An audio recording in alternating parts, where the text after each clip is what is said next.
Well, never mind Heritage Watch, this is Church Watch.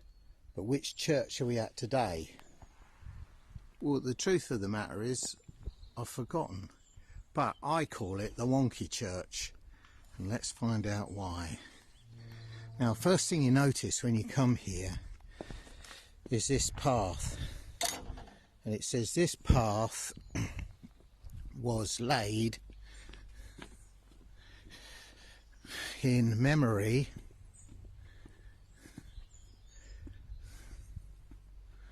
of Mark Gibbons'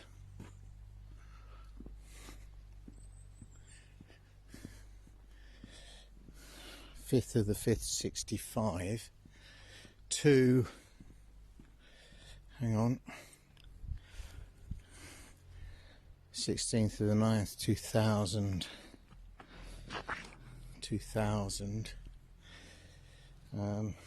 loved by all and friend to everyone. Now, isn't that a lovely tribute in this lovely wonky church?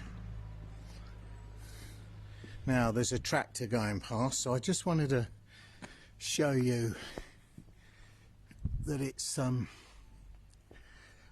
call it the Wonky Church. You'll see why in a minute, but it's all been bolstered by things like that, because it's clearly would have gone to ruin had it not been.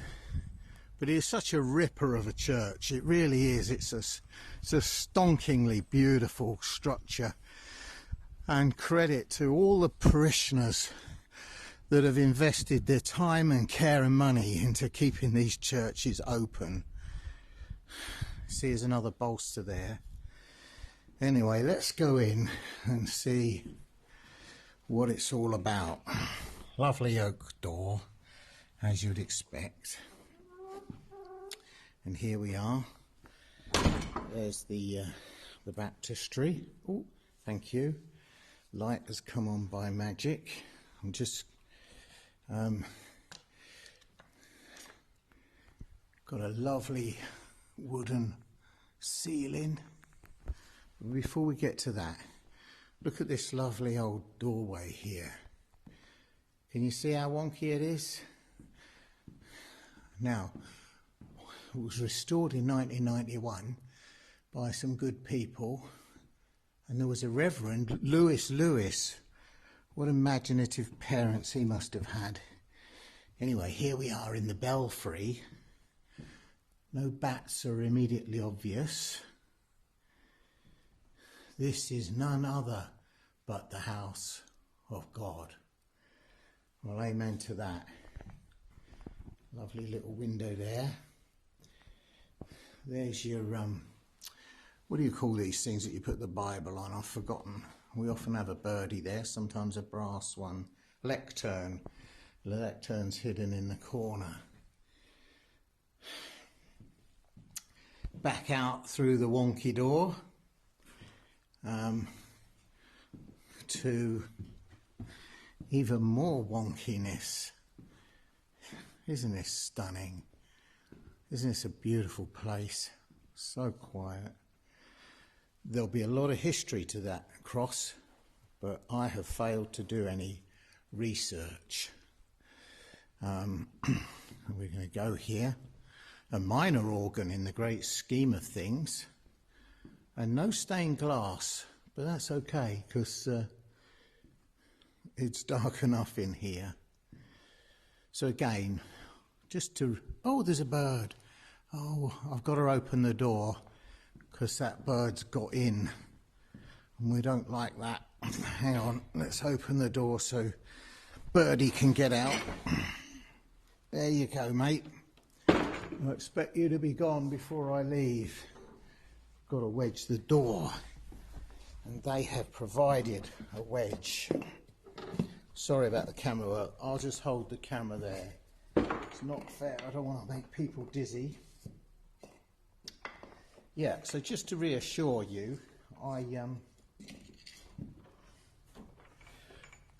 holding the camera in portrait mode because I want to include the ceiling, but obviously if I was showing you a view of a mountain, I'd be in landscape mode. I'm just trying to get the craziness of it all. I'm holding the camera straight and you can see that that end has subsided a lot to the right. I don't want to over-egg it, but come on, it's not every day you see a church like this. I'm not going to say austere because I've used that every time. Plain and ordinary and utterly enchanting. Bit of woodwork, bit of wood rot in the ceiling. But I'm sure an architect has said that this church is acceptable to stay as it is.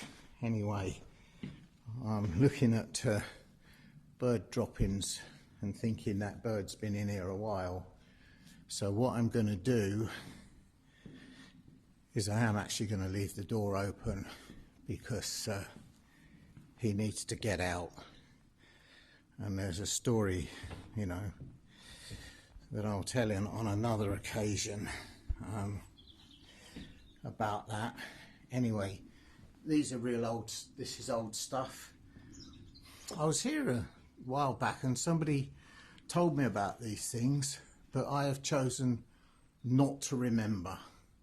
But they are significantly old and good. And what we'll do is we'll just go down the steps here. This in the background, I believe, is Offa's Dyke, or part of Offa's Dyke. The road for a little further on leads to Lanthony Priory and St Mary the Virgin at Capel Finn, which will be another video. Anyway, I've gone on a little bit here. I'm the only human here, and there's another bolster. Thank you and good morning.